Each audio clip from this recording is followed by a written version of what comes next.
Assalamualaikum warahmatullahi wabarakatuh. Sahabat beriman, Cina kini berdiri sebagai salah satu negara yang dengan berani menantang dominasi Amerika Serikat, terlebih dalam pertempuran sengit perang tarif dagang yang melibatkan kedua raksasa ekonomi ini. Bagi Cina, Amerika Serikat bukan lagi sebuah ancaman yang harus ditakuti, melainkan lawan yang harus dilawan. Cina tidak lagi terikat dengan ketergantungan pada AS. Mereka memutuskan untuk berdiri tegak, menunjukkan bahwa mereka mampu mengendalikan nasib mereka sendiri. Tetapi pertanyaannya adalah, bagaimana bisa Cina melakukan semua itu? Cina yang kita kenal hari ini sangat jauh berbeda dari Cina yang dulu. Jika ada satu kalimat yang bisa menggambarkan perubahannya, mungkin itu adalah Cina yang dulu bukanlah Cina yang sekarang. Kebangkitan ekonomi Cina bukanlah cerita yang terjadi dalam semalam, melainkan sebuah perjalanan panjang. Banyak faktor yang berperan dalam pencapaian luar biasa ini. Mari kita mulai. Di bawah pemerintahan Mao Zedong tahun 1950-an, Cina berada di titik yang jauh dari kemajuan. Negara ini yang terperosok dalam penderitaan dan keterpurukan, mengandalkan negara sebagai pusat pengendali untuk semua hal. Negara menjadi satu-satunya distributor untuk segala kebutuhan rakyatnya, mulai dari makanan, pakaian, hingga barang-barang lainnya. Tujuan utamanya adalah membangun negara melalui sistem kolektivisasi pertanian dan industrialisasi yang sepenuhnya dikelola oleh negara. Namun, ada sebuah langkah berani yang diambil oleh Mao yang dikenal sebagai lompatan jauh ke depan atau Great Leap Forward. Sebuah ambisi besar untuk mengubah Cina menjadi negara industri dalam waktu singkat. Sayangnya, kampanye yang berlangsung selama tahun 1958-1962 berakhir dengan kegagalan yang mematikan. Kelaparan besar melanda Cina, menelan puluhan juta nyawa dan menjadikannya salah satu bencana kelaparan terburuk dalam sejarah. Itu adalah pukulan besar bagi Cina, namun sekaligus menjadi titik balik yang menentukan. Perubahan besar mulai terjadi pada tahun 1978 setelah Mao Zedong digantikan oleh Deng Xiaoping. Ia adalah sosok yang mengusung reformasi ekonomi yang membuka jalan bagi kebangkitan Cina. Deng Xiaoping memulai dengan kebijakan yang membawa angin segar, memperkenalkan sistem ekonomi yang lebih terbuka dan berorientasi pasar. Di bawah kepemimpinannya, Cina memulai reformasi besar-besaran. Salah satu kebijakan yang diluncurkan adalah sistem tanggung jawab rumah tangga atau Household Responsibility System yang memberi hak kepada petani untuk mengelola tanah mereka secara pribadi.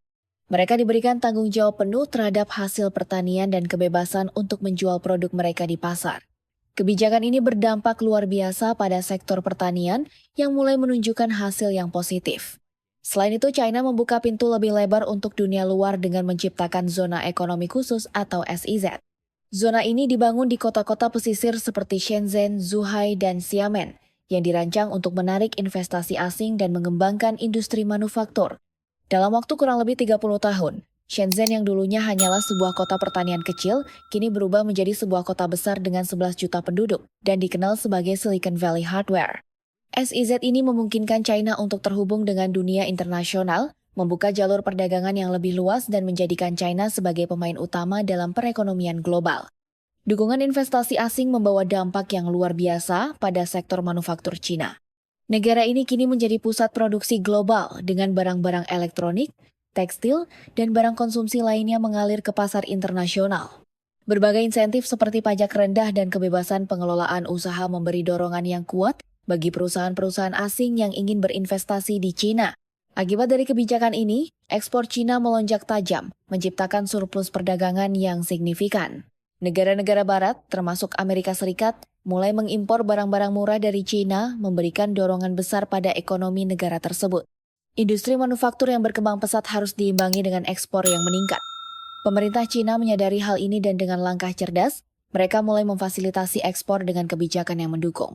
Salah satunya adalah dengan mengenakan pajak ekspor yang sangat rendah, bahkan meniadakan PPN sama sekali untuk semua produk yang akan diekspor. Tidak berhenti di situ, pemerintah juga memberikan subsidi besar-besaran untuk kawasan industri. Bayangkan, mereka berani menyubsidi hingga 30% biaya air dan listrik untuk pabrik-pabrik ini.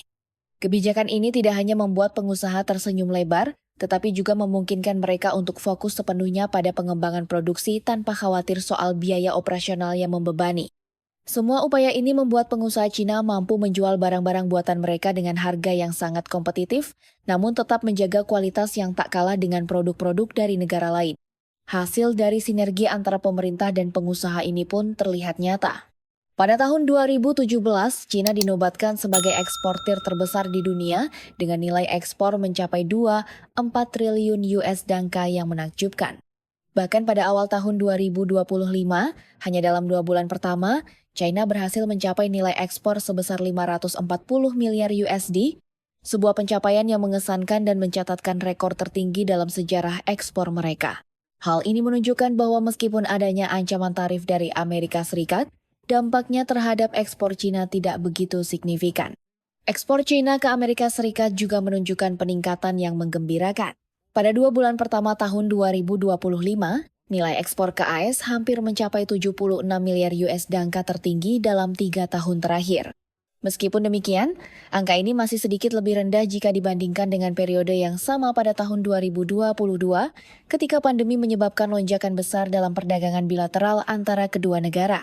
Namun, yang paling penting adalah fakta bahwa Cina tetap mampu mempertahankan performa ekspor yang kuat meskipun tantangan datang dari berbagai arah.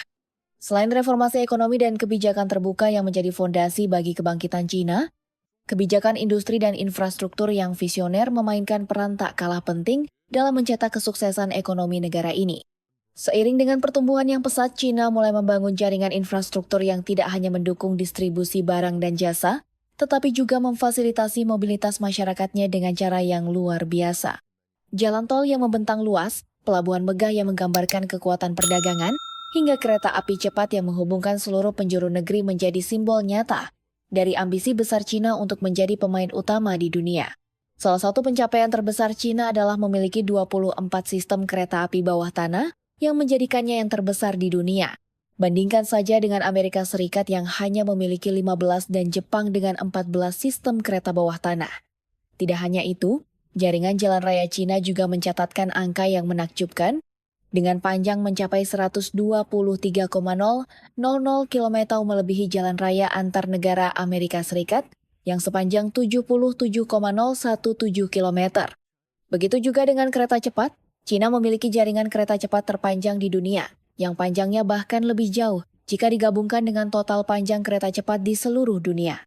Dan yang lebih mengejutkan lagi, ini baru permulaan. Dari 33 sistem kereta bawah tanah yang sedang dibangun di seluruh dunia saat ini, 14 diantaranya berada di Cina. Jaringan kereta cepat mereka yang pada 2020 akan diperpanjang hingga 30,000 km mengalami peningkatan luar biasa sebesar 55% dari panjang yang ada saat ini. Ini adalah gambaran dari masa depan Cina yang berusaha mendominasi dunia melalui konektivitas yang menghubungkan setiap bagian dari negara ini dan bahkan menjangkau dunia. Pemerintah Cina dengan cermat menyadari bahwa sumber daya manusia yang berkualitas adalah kunci untuk mempertahankan laju pertumbuhan yang pesat. Oleh karena itu, sektor pendidikan dan peningkatan keterampilan tenaga kerja menjadi prioritas utama. Pendidikan di bidang teknik dan sains diintensifkan, dengan tujuan menciptakan tenaga kerja yang mampu bersaing di sektor-sektor teknologi tinggi, manufaktur, dan riset. Kini, tak mengherankan jika Cina telah menjadi salah satu pemimpin global dalam inovasi teknologi. Cina sedang mempersiapkan diri untuk menjadi negara yang bukan hanya mengikut, tetapi memimpin dalam teknologi global. Dan ketika Republik Rakyat Cina merayakan ulang tahunnya yang ke-100 pada tahun 2049, Cina diprediksi akan menjadi superpower ekonomi dan politik yang tak hanya mengejar, tetapi juga mengalahkan negara-negara industri barat, termasuk Amerika Serikat. Cina kini telah menjelma menjadi kekuatan ekonomi global yang tak bisa dianggap remeh, mengukir namanya sebagai pesaing utama Amerika Serikat yang sulit untuk ditandingi atau bahkan disamai. Reformasi ekonomi yang dimulai pada tahun 1978 telah menjadi titik balik yang mengubah Cina dari negara yang terperosok dalam kesulitan menjadi sebuah negara adidaya yang berdiri tegak di panggung dunia.